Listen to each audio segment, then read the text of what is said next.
Hello and welcome to the tutorial series that'll run through how to play JAWGS Jet Fighter board game. In this, the first episode, we'll go through how to set up the board and how to choose characters. So each side in this hot seat mode that I'm in right now has a series of ground force tokens, and each side is allocated upwards of 2 jets. And these 2 jets you have to choose from the character sheets, and you will find these here. And each character sheet has 2 pages. So, for instance, this is the jet, the stores page, and this is the actual character page.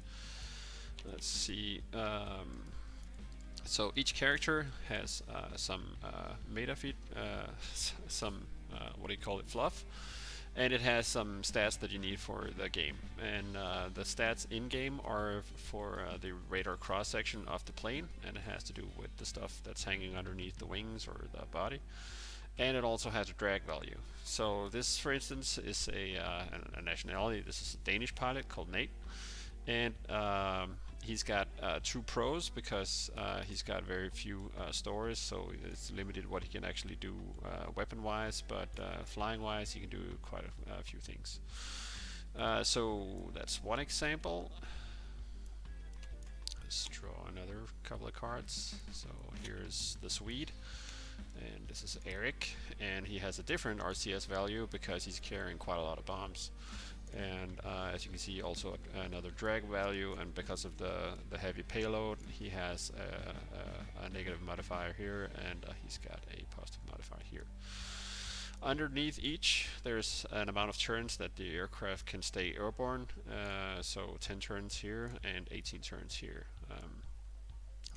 And these are both bombers, as you can see, mainly bombs underneath, and this guy's got some infrared missiles as well, whereas this guy doesn't, but just wants to run fast. So let's put these aside. Yeah. So this is the French pilot, and the French pilot in this case is a cab driver. That's a little joke because CAB just stands for Combat Air Patrol, and her profile is anti-aircraft, and it can stay aloft for quite a long while because it's full of the drop tanks. You can see she's got 26 turns, and also because of the heavy payload, she's got a negative modifier on the evasive maneuvers card, but has a positive modifier on narrow scan.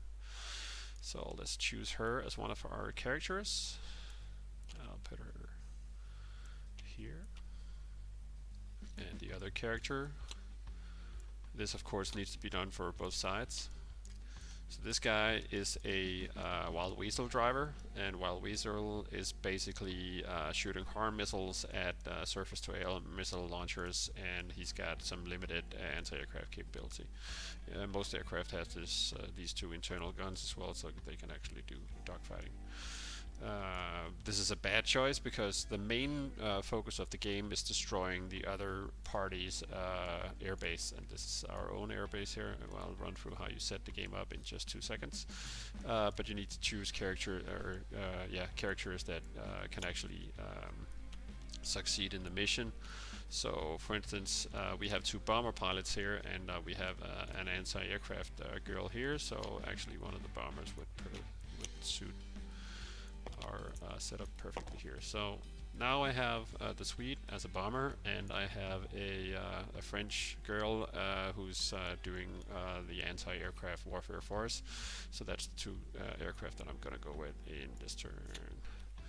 And of course the other player would have to choose 2 characters as well, and set these up in a similar fashion to what I'm gonna do now. So out of experience, I know I need to lock these because if I fidget around too much with, for instance, the fuel token, I'll end up moving the card, and I'll have to reset the fuel token. Which brings me to the fuel token. So fuel tokens look like this, and before you start, you place it before you spend any fuel. You haven't spent any yet, you haven't taken off. So now these guys are ready. And you can see 26 turns, she'll probably going to be able to stay aloft for the entire game, but with only 10 turns, Eric here needs to land at either the air base or the FOP, and I'll just go through that now. So for the setup of the map, so this is the entire area of the Sahara Desert where meta-wise this game takes place. It's an exercise, so no people will be killed, or at least anthropomorphic sea creatures will be killed in this exercise. Yeah, we need to set that up to be able to play the game. And the one token that is important to for our ability to stay alive in the game is the airbase and the FOB. Now an FOB is a forward operations base. That means that a couple of vehicles has driven out on a country road, and the aircraft is able to to land there and be refueled. And the airbase is your usual airfield, military airfield, and you're supposed to take off from here and start the game. So those are the two things that we need to protect. If we lose both of them, we're dead and lose the game. And of course, if we destroy both of the opponents, we'll win the game. Now we have some other pieces here, and we have SPA, which are self-propelled anti-aircraft artillery, which has a short range and shoots down aircraft. So I'll put a couple of these in the vicinity of my FOB and the airbase. Then we have SAMs, which are surface-to-air missiles, and they have quite a long range. And as you can see, I'll just place these on the map. So this is our home plate, these 3x4 tiles, and this is where the airbase goes. You have to place it within these 3x4 tiles. And then we have a picket area, which is these 3x4 tiles, which is sort of a buffer zone. And then we have this area, which is so an L shape, another 3x4 tiles, and you can place your SPAs, and you can place your SAMs, you can place your FOBs over here. You want to separate the airbase and the FOB by a fair amount of distance, because this is your refueling point, and it needs to be accessible, and it makes sense to have it somewhere else than the airbase, because then the range to it will be shorter when you need to refuel. Then you have some tanks, and this is the near future, so these are not tracked tanks, they are walking tanks, but more or less operate in the same fashion as your regional tanks, our current day tanks. All of these have stats written on them. So for instance, this has a range of 2 tiles, and it locks on, rolls d6 versus drag. All of these things I'll go through in a separate video. So that's our units, our ground forces setup.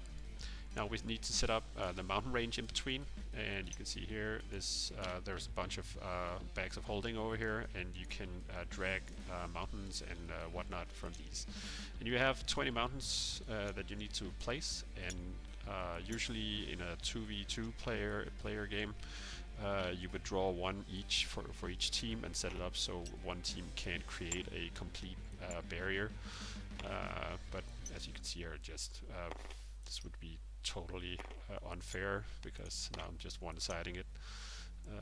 But the mountain range is the next series of 3x4 tiles. So this is one area, this is one area, this is one area, and it sort of makes a set C shape in the middle of the map.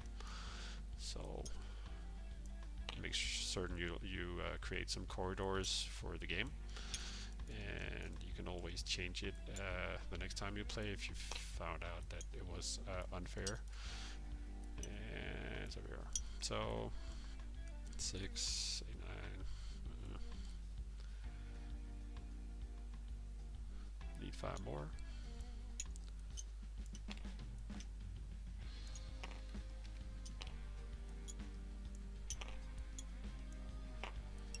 Is that about it? I don't know. So that's the mountain range setup. The other side would set up in a similar fashion, but they're diagonal, so their home plate is this area, and you would set up your units in a similar fashion. So picket area, this area, and another picket area here. You're allowed to set up.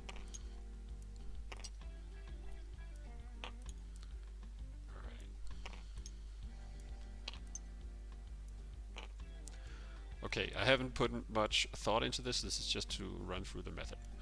Okay, and your ground forces are indicated turn-wise by this token. And each turn, you move the ground forces one, and you move it horizontally.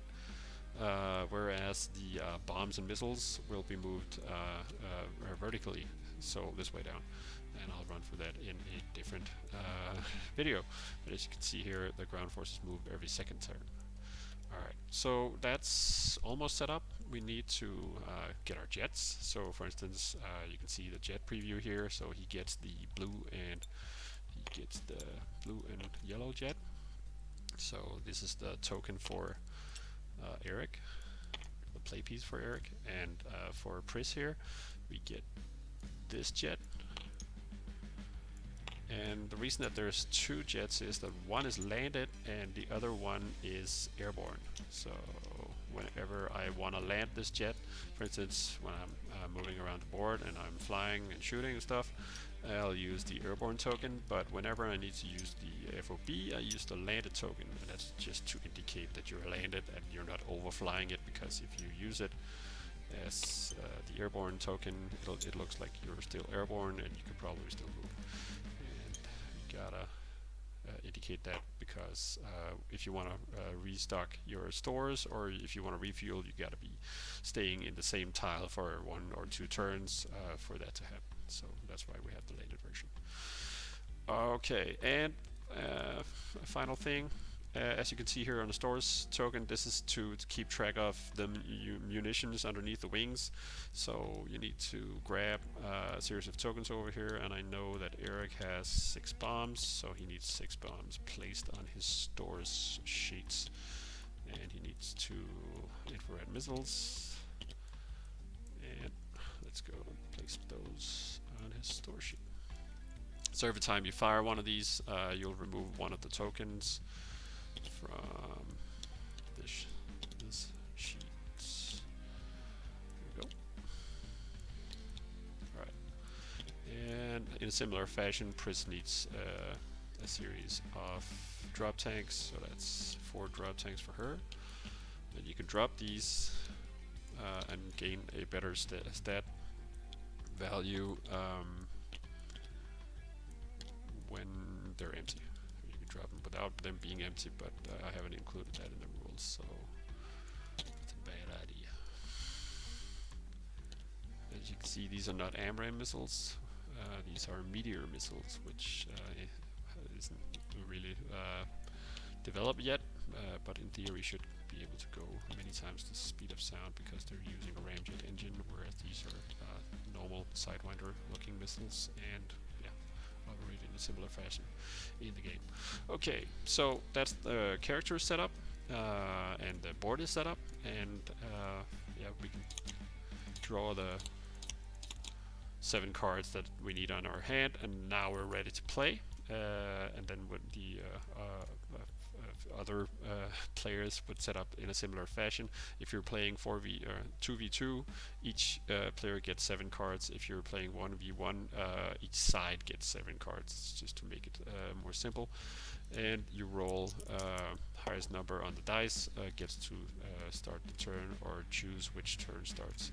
Final comment is that when you launch your aircraft, you need these tokens.